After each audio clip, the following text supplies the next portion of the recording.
যে খবর আপনাদের বলছিলাম যে তৃণমূলের নিশানায় বিজেপি কর্মীরা ইতিমধ্যেই ভ্যান আটকানোর প্রচেষ্টা হচ্ছে এরকম অভিযোগ সামনে আসছে। বিভিন্ন জেলায় ইভিএম বহনকারী গাড়ি আটকানোর অভিযোগ। তৃণমূলের নিশানায় বিজেপি কর্মীরা নন্দীগ্রামে একাধিক বুথে ভ্যান থামানোর চেষ্টা, অভিযোগ বিজেপি নেতাদের বিরুদ্ধে।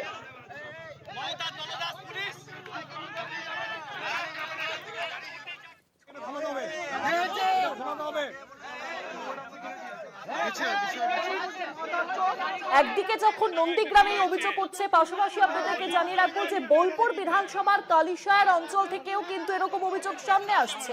ইভিএম ভর্তি গাড়ি নিয়ে পালানোর অভিযোগ, কেন্দ্রীয় বাহিনী এবং কমিশনের বিরুদ্ধে এই অভিযোগ উঠছে। ইভিএম পাল্টাতে পারে এমনটাই আশঙ্কা ভারতীয় জনতা পার্টি। ঠিক কি পরিস্থিতি, কেন্দ্রীয় বাহিনী কি এখনো মোতায়েন রয়েছে এলাকায়, জানাবেন। ফোন লাইনের সঙ্গে রয়েছেন প্রতিনিধি মনাবের বংশী। মনা, দেখো, একেবারেই তাই। তুমি জানো যে প্রথম দফার যে নির্বাচন 152টি কেন্দ্রে, তার মধ্যে রয়েছে বীরভূমের 11টি বিধানসভা কেন্দ্রে আজকে ভোট গ্রহণ যে প্রক্রিয়া সেটা সম্পূর্ণ হয়েছে। কিন্তু দেখো, তারপরেই রাত গড়াতেই কিন্তু একটা অপ্রীতিকর ঘটনা কিন্তু সামনে এসছে। যেটা আমরা জানতে পারছি সেটি হচ্ছে যে বোলপুর বিধানসভার অন্তর্গত কালিশায়ের সেখানে একটি মারুতি ইকো গাড়ি, সেই ইকো গাড়িটি ইভিএম ভর্তি ছিল এবং সেই গাড়িটি নাকি, যেটা বিজেপি অভিযোগ করছে, যে সেখানে তৃণমূল দ্বারা নিয়ন্ত্রিত হয়ে সেই গাড়ি ইভিএম বদলানোর একটা প্রক্রিয়া, অন্যত্রে নিয়ে যাওয়ার একটা প্রক্রিয়া, সেটা বিজেপি কিন্তু এটা অভিযোগ করেছে। এবং এই অভিযোগকে সামনে আসতে রীতিমতো চাঞ্চল্যকর পরিবেশ। গাড়ি কোন দিকে মুভমেন্ট করছে সেই গাড়ি বিজেপির কর্মীরা ধাওয়া করে, সেই কালিশায়ার হয়ে শান্তিনিকেতন হয়ে যখন মহকুমা শাসকের দপ্তরে সেই গাড়ি এসে পৌঁছলো, মাঝখানে আটকে দিয়ে বিক্ষোভ দেখিয়েছে এবং এই মুহূর্তে দাঁড়িয়ে সেই গাড়ি বোলপুর মহকুমা শাসকের দপ্তরে সেই গাড়ি পৌঁছেছে, ইভিএম ভর্তি গাড়ি। বিজেপির কর্মী সমর্থকরা এসছে, সেখানে প্রার্থীরা এসছে।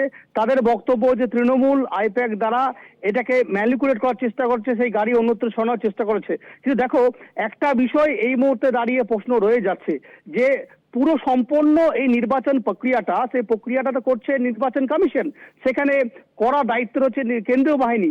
তাহলে এই ইভিএম যদি বুথ থেকে যদি রিসিভ সেন্টারে নিয়ে যাওয়া হয় তাহলে তো কমিশন করছে, তাহলে এখানে বদলে ফেলা হওয়ার উপায় কি দেখছে, কারণ কি দেখছে, বা অন্যত্র নিয়ে যাওয়ার কারণ কি দেখছে বিজেপি, সেটা নিয়ে কিন্তু এই মুহূর্তে দাঁড়িয়ে প্রশ্ন উঠছে। অবশ্যই বিজেপি কর্মীদের আমরা কিন্তু প্রশ্ন করেছিলাম যে আপনারা কি তাহলে কমিশনের বিরুদ্ধে কিন্তু অসন্তোষ প্রকাশ করছেন, তাদের ভূমিকা কি সন্তোষজনক নয়?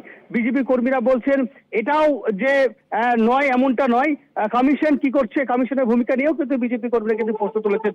সব মিলিয়ে দিনের শেষে বোলপুরে বিশেষ করে ইভিএম ম্যানিপুলেটেড যে একটা অভিযোগকে সামনে নিয়েছে বিজেপি, যা ঘিরে রীতিমতো অশান্তর পরিবেশ এই মুহূর্তে আমরা দেখতে পাচ্ছি। বোলপুর মহকুমা শাসকের দপ্তরের ঠিক আঙ্গিনায় সে ইভিএম ভর্তি গাড়ি সেখানে রয়েছে, সেখানে কেন্দ্রীয় বাহিনী জওয়ান, পুলিশ রয়েছে, সেখানে বিজেপির প্রার্থী ইতিমধ্যেই দিলীপ ঘোষ এসছে, বাইরে থেকে বিক্ষোভ চলছে, কার্যত একটা অশান্তর পরিবেশ, অশান্তর একটা চিত্র কিন্তু বোলপুর মহকুমা শাসক দপ্তরের চত্বরে, সেটা কিন্তু বলা যেতে পারে। অনেক ধন্যবাদ তোমায় মনা। ফোন লাইনের সঙ্গে ছিলেন প্রতিনিধি মনাবের বংশী।